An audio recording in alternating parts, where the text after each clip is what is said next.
लोकशाही निवडणुकीला अनन्यसाधारण महत्त्व आहे आणि निवडणुकांमध्ये मतदान हा प्रत्येकाचा अधिकार असतो. मात्र मोहोळ तालुक्यातील अनगर नगरपंचायत आहे तिला अपवाद असल्याचं पाहायला मिळत आहे. कारण ही नगरपंचायत पहिल्यांदा ग्रामपंचायत होती, त्यावेळेसही बिनविरोध होती. या ठिकाणी आपण पाहतोय की नगरपंचायत 2022 साली या नगरपंचायतची स्थापना झालेली आहे आणि ही पहिलीच निवडणूक आहे, ती पण बिनविरोध होताना दिसत आहे. आपल्यासोबत काही ग्रामस्थ आहेत.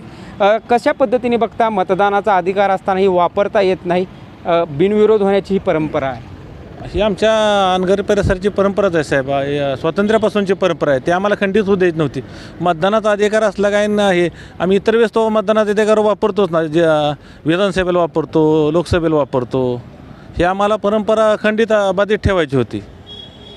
कुठेतरी ही परंपरा आहे ती कायम ठेवण्याचा प्रयत्न आहे. मात्र एक सांगा, लोकशाहीमध्ये निवडणुका असतात, निवडणुकीमध्ये मतदान असतं. मतदानाच्या माध्यमातून तुम्ही तुमचा नेता, आमदार, खासदार आणि ग्रामपंचायतचा सदस्य असेल हे निवडण्याचा अधिकार आहे. मात्र आपण पाहतो की 68 वर्षापासून हे काहीच नाही, बिनविरोधची परंपरा आहे. कधी असं वाटत नाही का?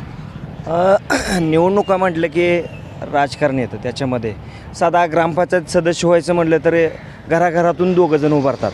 परंतु आमच्या गावाची परंपरा नेतं निर्मित करण्याची नाही. आमच्यात चांगली सुसंस्कृत माणसं, प्रत्येक ठिकाणी नोकरीला लागणे, अशा गोष्टी प्रत्येक घरामध्ये आमच्या एखादा माणूस कुठल्या तर पतसंस्थेत, बँकेत, सहकारी हुद्द्यावरती असतो.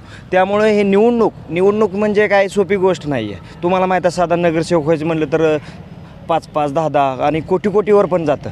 परंतु इथल्या आमच्या भागामध्ये निवडणूक न घेण्याची परंपरा ही आमच्या बाबुराव पाटील यांच्यापासून चालू आहे. 68 वर्ष झाली, त्यापेक्षा जास्त काळ झाला.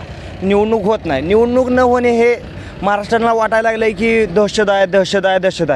दहशत नसते. निवडणूक न होणे म्हणजे दहशत नाही आहे.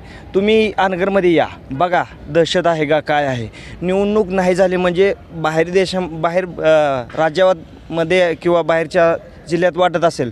कारण एखादा सदस्य जर निवडून आणायचं म्हटलं तर तिथं किती पैसा लागतो, किती मनुष्यबळ लागते हे अख्ख्या महाराष्ट्राला माहीत आहे. परंतु आमच्या भागात 70 वर्ष झालं निवडणूकच होत नाही. त्यामुळं इथं दहशत नाही, काय नाही. आणि निवडणूक करावी असं काही त्यामध्ये ते मुद्दाच नाही. निवडणूक करावी असा मुद्दा नाही आहे. आपण पाहतोय की सगळ्या जाती धर्माची लोक राहतात. मात्र त्यांना पण असं वाटत असेल की मी ग्रामपंचायत सदस्य व्हावा, ह्या नगरपंचायतचं नगराध्यक्ष व्हावा, नगरसेवक व्हावा. मात्र ह्या पद्धतीने आपण पाहतोय की प्रत्येक ठिकाणी मतदानाच्या रूपाने होतं, आपल्याकडे बिनविरोध होतात.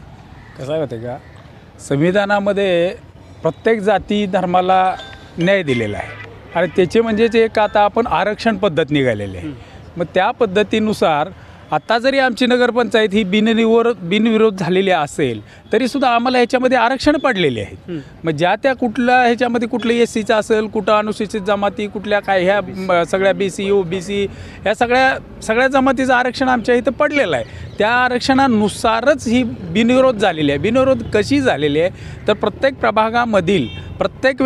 प्रभागातील सगळ्या व्यक्तींना जवळ करून आपण ही निवडणूक कशी लढवायची, प्रथमतः आम्ही ह्या निवडणुकीचे सर्व अधिकार मान्य मालकांना दिलेले आहेत.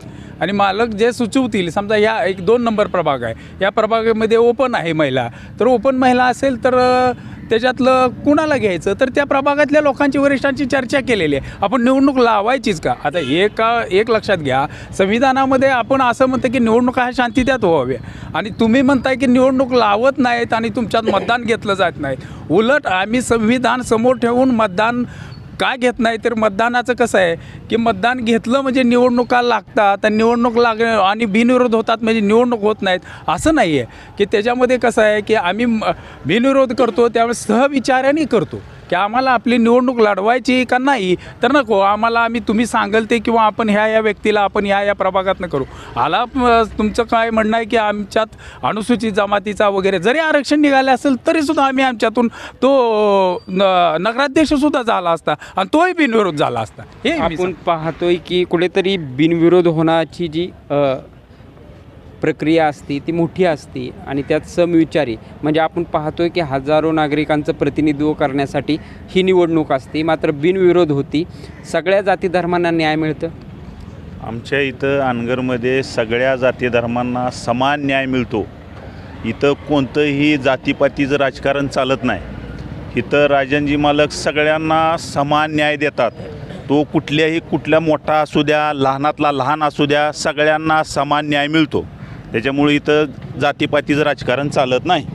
आपण पाहतोय की सर्वसाधारण महिला गटासाठी हे आरक्षण पडलं होतं. दुसऱ्याही उमेदवार असू शकतात, मात्र मालकांनी त्यांच्याच घरातल्या सुनबाईंना हे आरक्षणाचा लाभ दिला.